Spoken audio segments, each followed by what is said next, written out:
Bonjour à tous, je suis très heureuse de vous retrouver aujourd'hui pour vous présenter le tirage général du mois de mai 2019 pour le signe du Bélier.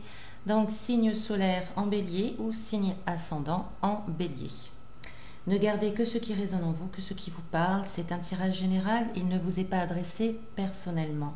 Il y a des situations qui peuvent vous parler, qui peuvent également, le tarot peut vous apporter également quelques éclaircissements. Tant mieux si cela vous parle, et si ce n'est pas le cas, c'est normal parce que c'est un tirage général. Alors, pour ce mois-ci, nous avons l'énergie du mois qui vous accompagne en mai. Il s'agit de la carte Debout qui est tombée pour vous. Tous vos efforts vous guident dans le passage vers la nouveauté. Donc, durant ce mois-ci, vous pouvez avoir de nouvelles choses qui se présentent. Vous pouvez aussi avoir des choses auxquelles vous allez peut-être devoir y faire face. Cette carte vous invite au dynamisme, à l'action, à surtout ne pas baisser les bras et à rester debout malgré les difficultés. Essayez de faire face aux difficultés justement pour pouvoir mieux avancer, pour pouvoir vous relever de situations peut-être pénibles. En tout cas, si vous agissez avec effort, ils ne peuvent être que payants. Donc c'est un passage aussi, là ça nous annonce de la nouveauté, des nouvelles choses qui peuvent se présenter ou qui peuvent se mettre en place, même si ce n'est pas encore durant le mois de mai, car c'est vraiment, c'est tout jeune, hein, c'est un jeune poulain, comme vous le voyez sur la carte, hein, les dessins sont aussi très importants au niveau des tirages.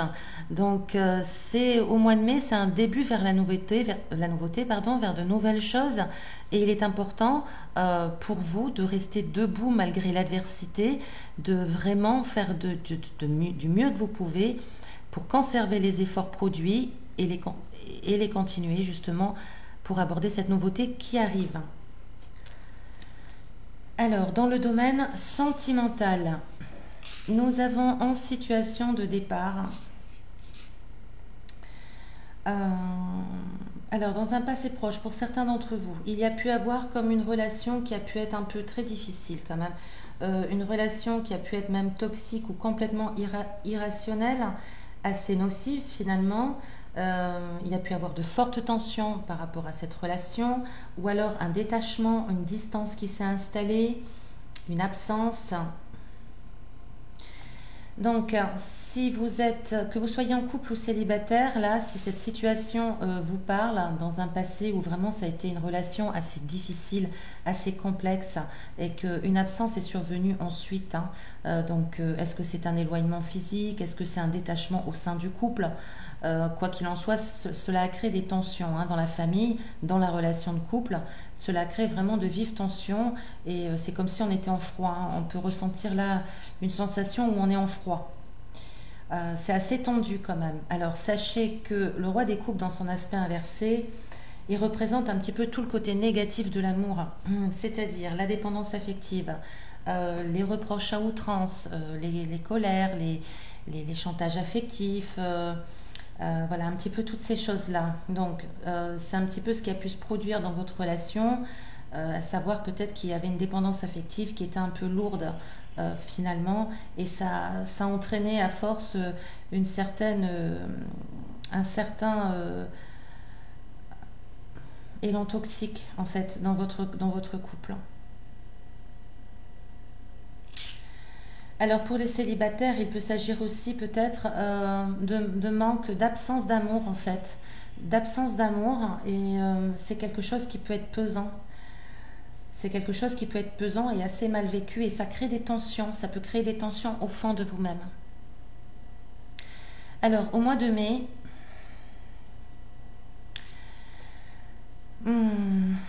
Au mois de mai, vous allez essayer de rééquilibrer la donne. Vous allez tenter là vraiment de trouver les solutions pour pouvoir gérer cette situation. Donc que vous soyez encore en couple ou célibataire, ça concerne un petit peu les deux selon les situations. Mais là, vous allez essayer de trouver la solution pour vous permettre de retrouver un équilibre, pour vous permettre peut-être de renouer avec l'autre. On va essayer de trouver une solution car en fait ça vous pèse, hein, cette situation-là peut vous peser. Il y a comme un manque qui peut s'installer. Alors pour les personnes par exemple qui ont connu de la distance, une absence, finalement votre conjoint peut vous manquer, hein, peut venir à vous manquer et vous avez du mal peut-être un peu à gérer ceci. Vous allez essayer en tout cas de retrouver un certain équilibre et en effet ça peut être libérateur, hein. Là on voit quand même la libération. Alors soit on se libère d'une dépendance affective qui était malsaine, ou soit on se libère de ce sentiment de tension qui nous empêchait d'aller de l'avant. Il y a quand même beaucoup de colère, hein, ami Bélier. Alors, il peut s'agir de l'autre qui est très en colère après vous, c'est possible, hein. Il peut s'agir de vous-même qui êtes encore en colère au fond de vous et que vous pouvez aussi un peu vous disperser, du coup, ne pas forcément trouver la solution. Vous pouvez un peu être très en colère, donc reprocher à l'autre, ou vous pouvez au contraire être victime donc de la colère de l'autre qui finalement n'a pas peut-être ne pas avoir envie, peut rester ferme sur ses positions et ne pas forcément trouver de solution. L'aspect positif, c'est quand même cette libération qui est là. C'est là on se libère d'un schéma, on se libère d'un comportement qui nous était nocif, on se libère d'une situation difficile. Donc pour moi, il y a quand même quelque chose là vraiment de très positif au mois de mai. Alors il n'y a pas forcément, on peut éventuellement parler de rencontres, mais je dirais que ça serait plus des rencontres, comment dire, pas très fiables, hein. C'est-à-dire que c'est très difficile sur le coup pour trouver les mots. C'est vraiment bon, on s'amuse un peu quoi en fait, hein. On n'est pas très vraiment, on n'a pas trop envie ou on ne rencontre pas forcément la bonne personne pour se stabiliser. Non, là, ça peut être un peu des rencontres un peu éphémères, voilà. Parce qu'il y a quelque chose là d'un passé qui nous pèse encore, hein, mais qu'on peut se libérer au mois de mai. Alors, j'ai demandé une carte conseil pour vous et votre carte est sortie. La carte de l'empereur représente le bélier. Alors déjà, d'une part, donc c'est vraiment assez significatif. Mais l'empereur, il nous parle de règles, hein, il nous parle d'ordre. Il est peut-être nécessaire aujourd'hui, c'est le conseil du tarot, vous voulez le suivre ou pas, cela vous appartient. Mais pour vous, il semble nécessaire de mettre de l'ordre dans votre vie sentimentale, de mettre... d'appliquer ce que vous voulez vraiment, d'appliquer vraiment si vous avez une vie sentimentale, une notion de vie sentimentale qui vous agrée, qui vous convient, essayez de faire en fonction, d'agir en fonction pour l'appliquer dans le concret. C'est-à-dire de ne pas agir différemment pour avoir un résultat complètement différent également de vos souhaits. C'est d'agir en fonction. Si vous voulez une relation de couple stable, fiable, sereine, faites-en de même, c'est-à-dire agir également de façon stable, fiable et sereine. Vous voyez, c'est un petit peu cette notion-là. L'empereur vous demande de mettre de l'ordre, de mettre des règles dans votre vie de couple ou dans votre relation ou dans votre vie sentimentale en général. C'est de repenser tout ceci de façon mature pour pouvoir repartir sur de bonnes bases. L'empereur, c'est quelqu'un de responsable aussi. Il représente souvent le père, hein. Il représente le père, l'image paternelle, il représente le protecteur, la figure intelligente, sage, mature, posée, etc. Donc c'est de vraiment réévaluer votre situation amoureuse, quelle qu'elle soit, que vous soyez en couple ou célibataire, pour vraiment poser des bases qui vous conviennent réellement, qui vous sont propres et qui vous conviennent réellement. Alors, le défi pour vous, au niveau amoureux, c'est la carte des projections qui est tombée. La carte des projections vous invite à ne pas reporter la faute sur les autres. Elle vous invite à prendre vos responsabilités. On est tous un petit peu responsables dans un domaine amoureux. Par exemple, quand on est en couple, on a 50% de responsabilité. C'est vraiment d'éviter de reprocher aux autres ce qu'ils ont fait ou ce qu'ils n'ont pas fait et essayer de comprendre que nous avons aussi notre part de responsabilité dans nos réussites et aussi dans nos échecs. Quoique le mot échec ne me convient pas vraiment, car je préfère... Pour moi, il n'y a pas d'échec. Pour moi, ce sont des leçons, des expériences à vivre. Donc là, c'est vraiment d'éviter le reproche et de prendre ses responsabilités. C'est un petit peu ce qui vous est conseillé de faire dans le domaine sentimental au mois de mai. Alors, dans le domaine professionnel, dans un passé, une situation du passé, nous avons de la colère, de la dureté, de la rigidité.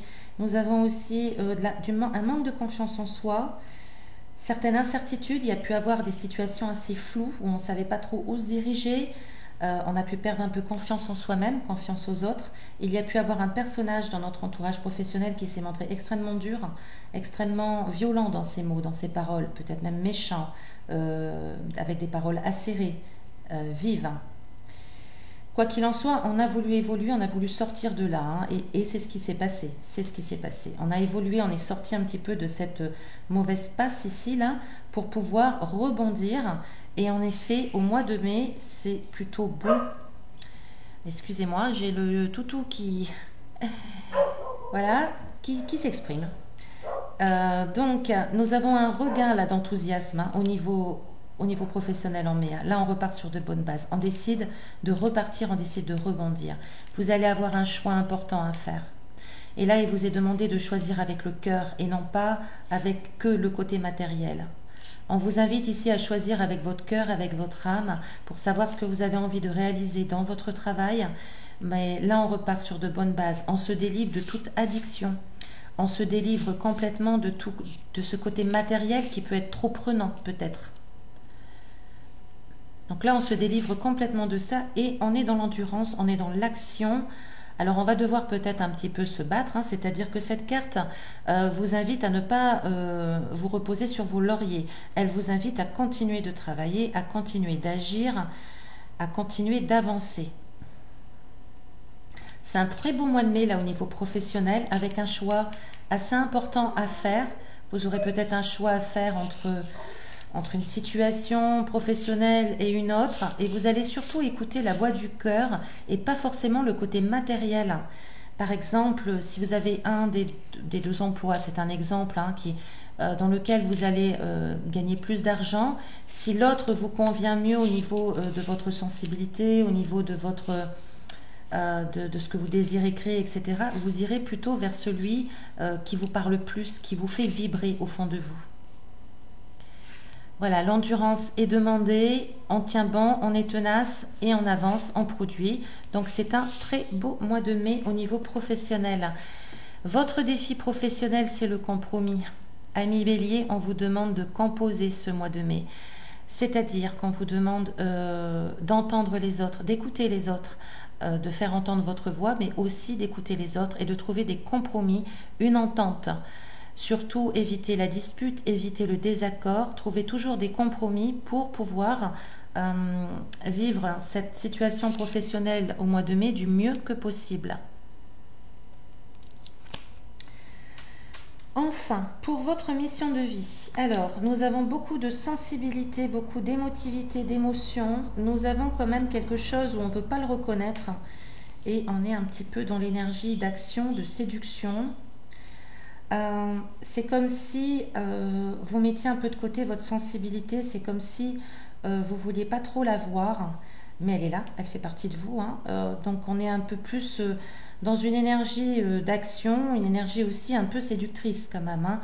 La reine des bâtons, c'est une reine qui a du pouvoir. C'est une reine, alors que vous soyez un homme ou une femme, hein, c'est une énergie, hein, qui a du pouvoir, qui a de l'autorité, qui agit aussi, qui agit en fonction de ses désirs. Elle est aussi dans la séduction, hein. Le bâton, là, cette reine, elle est aussi un peu séductrice, hein. Elle sait plaire, elle a du charisme. Elle sait également convaincre les autres, hein, justement par son charisme personnel, hein. Alors, c'est assez mitigé entre les deux. J'ai l'impression qu'on est un peu sur les deux côtés des énergies, un côté très sensible, un côté un petit peu provocateur, un peu de pouvoir, un peu de séduction. Et on ne veut pas forcément y faire face. Alors, vous pouvez être pris entre deux personnes. C'est possible. Une personne très sensible et une personne qui est complètement, qui est à l'inverse très dynamique, très, voilà, quelqu'un de charmant, de séduisant naturellement. vous pouvez être pris, et donc ça fait partie de votre mission de vie, donc ça peut toucher un petit peu ce côté-là, un petit peu dans les amours, mais j'ai l'impression que c'est plus deux énergies qui vous caractérisent. Un côté sensible, que vous ne voulez pas forcément voir, que vous ne voulez pas forcément mettre en avant, et un côté beaucoup plus puissant, beaucoup plus dans le charisme, que vous mettez un peu plus en avant. Alors, c'est un petit peu là, entre les deux, hein. On varie entre les deux durant ce mois de mai. La carte défi pour vous, c'est celle de l'innocence. Cette carte vous invite à regarder les choses et agir avec beaucoup d'innocence, avec beaucoup de bienveillance, avec beaucoup de sensibilité, avec votre cœur, avec un regard neuf sur les choses qui vous entourent, avec beaucoup d'amour dans votre regard. Donc je dirais qu'au mois de mai, vous serez un peu entre deux énergies. Le tarot au Chosen vous invite à écouter plutôt l'énergie de gauche, à savoir la reine des coupes, c'est-à-dire la sensibilité, la gentillesse, la bienveillance, l'innocence, la pureté. C'est vraiment la carte de la pureté. Et c'est de voir les choses, les situations, les personnes avec beaucoup d'innocence. Cela ne veut pas dire être complètement stupide et complètement se laisser faire. C'est pas ça que je veux dire. Ne soyez pas trop dur envers vous-même, Abbé Bélier. J'ai l'impression que vous... Là, oh là, ouais, ça m'est venu là comme ça, là. On essaye de cacher beaucoup de sensibilité, beaucoup d'amour, beaucoup de générosité qui sont en vous, hein. Le Bélier est un signe généreux. C'est un signe généreux qui a beaucoup d'intuition d'ailleurs. Et c'est un signe aussi qui a beaucoup d'amour, de sensibilité, mais c'est un signe masculin à la base. Donc ce qui veut dire que des fois on peut avoir tendance à cacher un peu la sensibilité qui est au fond de nous-mêmes. Et cette carte vous demande de ne pas la cacher, c'est dommage. Voilà, ça serait bien dommage en tout cas de la cacher car ça fait votre force, malgré le fait que l'on peut penser l'inverse. On nous a souvent répété dans nos vies, dans notre éducation, que montrer nos larmes, c'était montrer nos faiblesses, etc., etc. Mais cette carte vous dit l'inverse. Votre force se trouve dans votre sensibilité. Votre force se trouve dans votre âme. C'est assez fort là, hein, ce qui se passe ici au niveau de votre mission de vie. Vous avez la possibilité de choisir entre les deux énergies qui peuvent vous caractériser. Vous pouvez toujours très bien trouver un équilibre entre les deux, hein, de toute manière, hein. Ce n'est pas forcément abandonner l'une pour l'autre, hein. Mais regardez les choses avec votre cœur. Si naturellement cela vous convient, encore une fois, ce n'est qu'un conseil. Vous êtes acteur de votre vie, vous avez votre libre arbitre. Si quoi que vous décidiez, vous avez toujours le pouvoir de choisir, le pouvoir de décider pour votre vie. Naturellement, ce ne sont que des conseils du tarot, que des conseils. Alors, pour terminer, j'ai tiré pour vous la lettre hébraïque et qui est sortie, c'est la lettre E qui est sortie pour vous, sur un magnifique fond bleu indigo, et ça nous rappelle le chakra du troisième œil, donc l'intuition, la connaissance, la sagesse, c'est le côté visionnaire aussi. Je vais vous lire donc le petit texte qui l'accompagne, et cette carte nous parle de féminin. C'est assez marrant parce que ça rejoint ici la reine des coupes, hein. Alors, le féminin, le souffle divin, la respiration, c'est l'accomplissement d'une réunification.